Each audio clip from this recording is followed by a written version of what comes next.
வணக்கம். இன்னைக்கு நாம ஒரு மிக ரகசியமான, அதே சமயம் ரொம்பவே ஆச்சரியமான ஒரு சித்த அறிவியலை பத்தி தான் இந்த விளக்கப்பதிவுல பார்க்க போறோம். அதுதான் லம்பிகா யோகம்.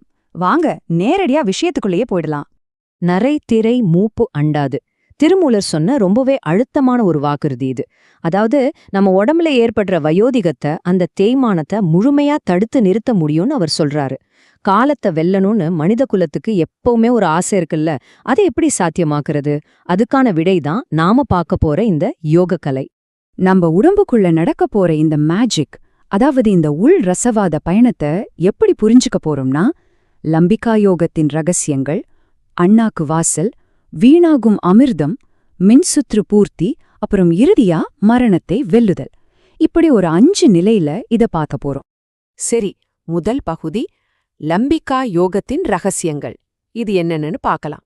முதல்ல லம்பிகா அப்படின்னா என்ன அர்த்தம் தெரிஞ்சுக்கலாம். லம்பிகா யோகம்ங்கிறது வாசி யோகத்தோட ஒரு அதீத சூட்ச்மமான நிலை. லம்பிகான்னா தொங்குதல் அல்லது மேல் அன்னப்பகுதி அப்படின்னு அர்த்தம். அதாவது இது முழுக்க முழுக்க நம்ம வாய் அப்புறம் தொண்டை பகுதியோட உடற்கூறியலை மட்டுமே மையமா வச்சு செய்யப்படுற ஒரு தீவிரமான பயிற்சி. இந்த யோகத்தோட உண்மையான நோக்கம் என்ன தெரியுமா? நம்ம நாக்க மேல் அன்னத்துக்குள்ள செலுத்தி அண்ட வெளியிலிருந்து நம்ம உடம்புக்குள்ள சொற்ற அந்த அமுதத்தை பருகிறது தான். கேட்கவே ரொம்ப பிரமிப்பா இருக்குல்ல? ஏதோ ஒரு பிரபஞ்ச ஆற்றலை நம்ம உடம்புக்குள்ளேயே நாக்க பயன்படுத்தி எப்படி சேகரிக்கிறாங்க அப்படிங்கிறது தான் இதுல இருக்கிற பெரிய சுவாரஸ்யம். அடுத்து பகுதி 2, அண்ணாக்கு வாசலுக்கான திறவுகோல். இத பத்தி பாப்போம். இப்போ இந்த லம்பிகா பீடம் நம்ம உடம்புல துல்லியமா எந்த இடத்துல இருக்குன்னு சொல்லட்டுமா? நம்ம சாதாரண உள்நாக்கு இருக்குல்ல, அதுக்கு கொஞ்சம் மேல மூக்குத்வாரங்கள் தொண்டையில முடியற இடத்துக்கு பக்கத்துல ஒரு சின்ன நுட்பமான தசை மடிப்பு இருக்கும்.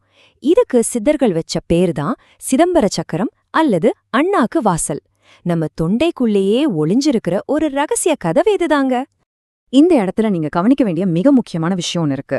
நம்ம மூச்சு காற்று, அதாவது அந்த வாசி வசப்படும்போது நம்ம நாக்கு ஒரு சாவி மாதிரி செயல்பட்டு இந்த அண்ணாக்கு வாசலை திறக்குது. இது எவ்ளோ பெரிய உடற்கூறியல் ஆச்சரியம் பாருங்க. நாக்குங்கிறது வெறும் தசை கிடையாது, அது உடம்புக்குள்ள இருக்கிற ஒரு மகத்தான வாசலை திறக்கிற சாவியா இங்க மாறுது. பகுதி 3, வீணாகும் அமிர்தமும் சித்தர்களுக்கான தீர்வும். ரகசிய கதவை கண்டுபிடிச்சிட்டோம். சரி, அந்த கதவை தாண்டி என்ன இருக்கு? யோக சாஸ்திரங்கள் என்ன சொல்லுதுன்னா, நம்ம தலையோட உச்சி பகுதியான சகஸ்ராரத்திலிருந்து நிலவ மாதிரி குளிர்ந்த ஒரு ஆற்றல் அமுதமா எப்பவுமே சுரந்துகிட்டே இருக்கான். தலை உச்சியிலிருந்து ஒரு சின்ன நீர்வீழ்ச்சி மாதிரி குளிர்ந்த அமிர்தம் தொடர்ந்து சொட்டிக்கிட்டே இருக்கிறதா கொஞ்சம் கற்பனை செஞ்சு பாருங்களேன். இதுதான் அந்த அமிர்தத்தாரை. ஆனா சாதாரணமா மனிதர்களுக்கு என்ன நடக்குது? இந்த அமுதம் நேரா கீழே விழுந்து வயித்துல இருக்கிற ஜடராக்கினி, அதாவது செரிமான தீயால எரிக்கப்பட்டு வீணாகிடுது. அதனாலதான் நமக்கு வயசாகுது, மரணமும் நிகழுது. ஆனா இந்த லம்பிகா நிலையில மேல் நோக்கி வளைக்கப்பட்ட நாக்கு அந்த அமிர்தத்தை அப்படியே தடுத்து நிறுத்தி சேகரிச்சு திரும்பவும் உடம்புக்குள்ளேயே செலுத்துது. வயசாவதை தடுக்க சித்தர்கள் கண்டுபிடிச்ச எவ்ளோ பிரம்மாண்டமான தீர்வு பாருங்க இது. இந்த தீர்வை சித்தர்கள் எப்படி ரொம்ப கவித்துவமா சொல்லிருக்காங்க தெரியுமா?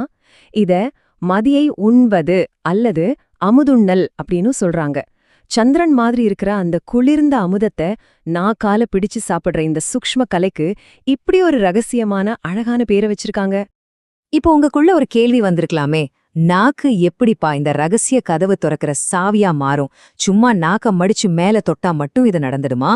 நிச்சயமா கிடையாது. இதுக்குள்ள ஒரு பெரிய சயின்ஸ் இருக்கு. அத அடுத்த பகுதியில ஆழமா பாப்போம். பகுதி 4, உடலின் மின்சுற்றை பூர்த்தி செய்தல். இந்த லம்பிகா யோகங்கிறது வெறும் நாக்க அசைக்கிற பயிற்சி மட்டும் இல்ல, பஞ்ச முத்திரைகளின் இணைப்பு இங்க ரொம்ப அவசியம்.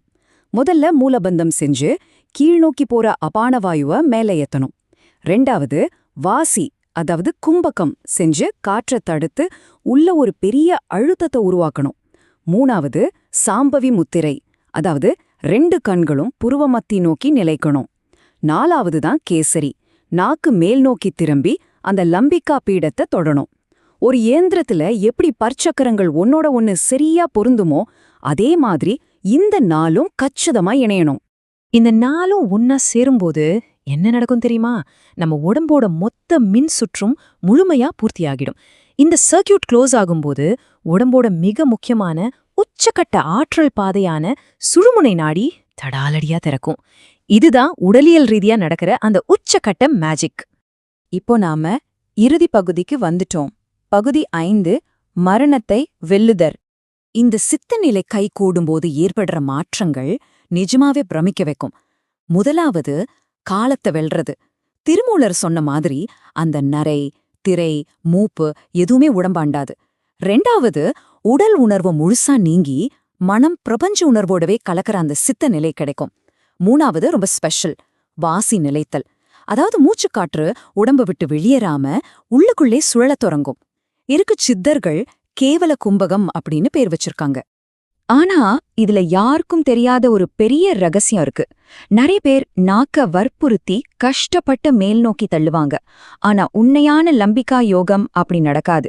வாசி யோகத்துல அந்த மூச்சை அடக்கிற கும்பகம் பலப்படும்போது உடம்புக்குள்ள ஏற்படுற உள் அழுத்தம் அதிகமாகி நாக்க அதுவாகவே இயல்பா மேல் நோக்கி தள்ளும். இத நாமளா வலிந்து செய்யவே முடியாதுங்க. அதுவா நிகழணும். அப்போதான் லம்பிகா யோகம் முழுமையா சித்தியாகும்.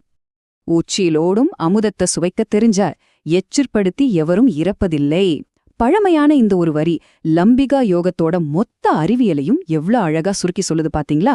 வீணாகிற அந்த அமுதத்தை நாக்கால தடுத்து சுவைக்க தெரிஞ்சா மனிதனுக்கு அழிவே இல்ல. கடைசியா ஒன்னு மட்டும் யோசிச்சு பாருங்க.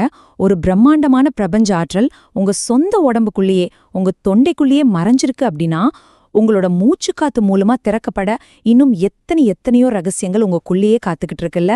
உங்களோட உடம்புக்குள்ள நடக்கிற இந்த ரசவாதத்தை புரிஞ்சுக்க இந்த விளக்கப்பதிவு நிச்சயமா ஒரு நல்ல தொடக்கமா இருந்திருக்கும்னு நம்புறேன். இந்த ஆற்றலை தேடுற பயணம் தொடர